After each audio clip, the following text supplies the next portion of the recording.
Hey, let's talk today about what happens after a whiplash incident, a car accident, or a fall that jerks your neck around.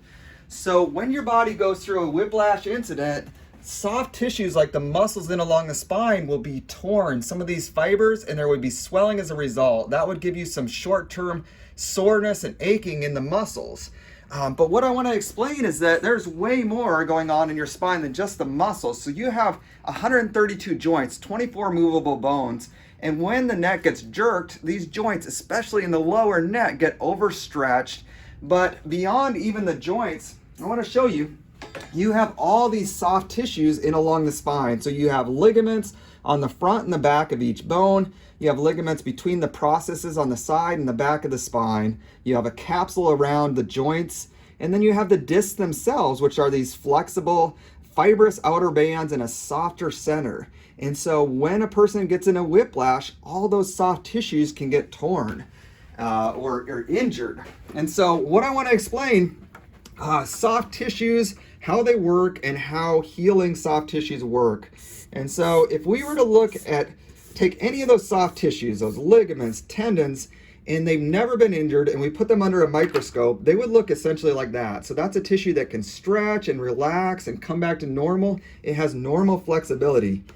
When a person's body gets jerked around, like in a whiplash, there's actual tears that happen in those deeper tissues of the body. Now, instantly your body starts to heal itself, but its mechanism of healing is adding bits of scar tissue. And you can think of these like pieces of Velcro deep within those tissues. And so scar tissue, people can picture, but scar tissue is tougher, less flexible, and it can ultimately decrease blood flow into regions. The scar tissue adding process happens very rapidly. You probably heard of somebody that had a knee replacement or maybe a shoulder surgery. You got to think, how important is it that they get in for the rehab right away, okay? If somebody has a knee replacement and they skip the first few weeks of rehab, that joint will have scar tissue form and it'll never move like it's supposed to. So that scar tissue process happens very rapidly. When the scar tissue happens in along the spine, again, the lower neck is where we're concerned about. That over time leads to a process called arthritic or degenerative process. And so you can look over here. These are example normal necks, right? Well, this is an example normal neck right here. So you can see the spaces all look the same. The bones have rounded corners. These are two people's necks that you've seen or met before if you've been watching my videos at all. So this is actually my neck. And so when I was 16, I was at a concert. People were jumping off the stage doing crowd surfing. And if it was a cute girl, she'd jump off the stage and people would keep her up there for a minute and a half. Somebody let her down gentle. So being 16, I started to think this looked like a great idea. I went up there, I jumped off the stage thinking I'd get the same result. And I'm going to tell you, I did not. I was up there for about 4 seconds and they dropped me on my head. So full body weight, probably 130, 140 pounds, slammed my head forward. The lower neck got injured, scar tissue got added, and now, essentially 24 years later, this space here is shorter and there's a bone spur in the back. This neck here is actually Sherry. Sherry, who's behind the camera. Say hey, Sherry. Hello. So Sherry, when she was mid-20s, she was sitting in her friend's car at a stoplight. Sherry was in the passenger seat with her legs kicked up on the dash, and a car rear-ended them at 40 miles an hour. It jerked her neck forward, scar tissue added. Then after, a couple decades, this is how much arthritic change there was. So those big bone spurs there, these spots are going to be stiffer, more likely to have problems in that area, or sometimes if this one's not moving, the ones above or below it will get aggravated. I have this picture of the mouth here because ultimately, if you open your mouth and you saw your teeth look like this, you wouldn't be surprised if you had pain in your tooth.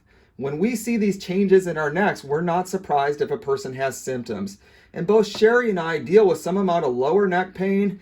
We've dealt with symptoms down the arm or into the shoulder blade or between the shoulder blade region. And honestly, we have to do the right things as far as getting chiropractic care, periodic tune-ups for us, doing the right stretches and exercises. But I mean, Sherry, if you could go back and talk to your younger self, would you encourage you to do the right thing as far as getting that scar tissue healed in a proper way? 100%. That's what I'm thinking too. Like if I could go back and talk to my 16-year-old self, You know, when I got dropped onto my head, I took ibuprofen for 3 weeks, and then the pain went away, and I thought, I'm fine, I'm fixed. But I wasn't. And once you understand how scar tissue and healing works, I mean, that's how it goes for people. And we are here at Compass Chiropractic, and if you're out there and if you've been in a recent car accident, or you have a family member, a friend that's been in a car accident, we want to find out how your body was affected by that trauma as soon as possible.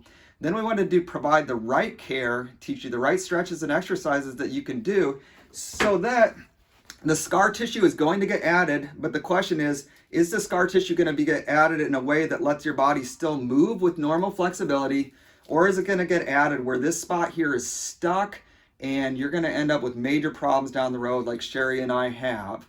And then a lot of people watching this video, you haven't been in a recent car accident, but if you really look back at your life, you can come up with a time where somebody rear-ended you. A study done over at Yale, they found that car accidents with a speed difference of just 8 miles per hour was enough to injure the ligaments in your neck, those deeper structures. And so you look back, I mean, that's 8 miles per hour is practically nothing. And so if you're out there, you had a car accident or a fall or a trauma at some point in your life, and you've been putting up with some neck pain, I'm going to tell you that there's probably a reason. When somebody comes in with changes like this, it doesn't mean that we can't help them. It means that we need to help them as soon as possible, slow down or stop some of those things that are happening, and teach them the ways to take better care of their body through their life so that they don't end up with a true crisis on their hand. So I'm Dr. David Krohse. I'm over at Compass Chiropractic in the southeast corner of Clive, and I encourage you to click the link below, fill out the form, or give us a call, and we'd love to get you back to normal after a car accident, make sure you don't have long-term problems. And again, if you think that you might be dealing with problems from a trauma from years ago, let's figure out what's going on and let's get you on the path toward long-term health. So thanks for watching.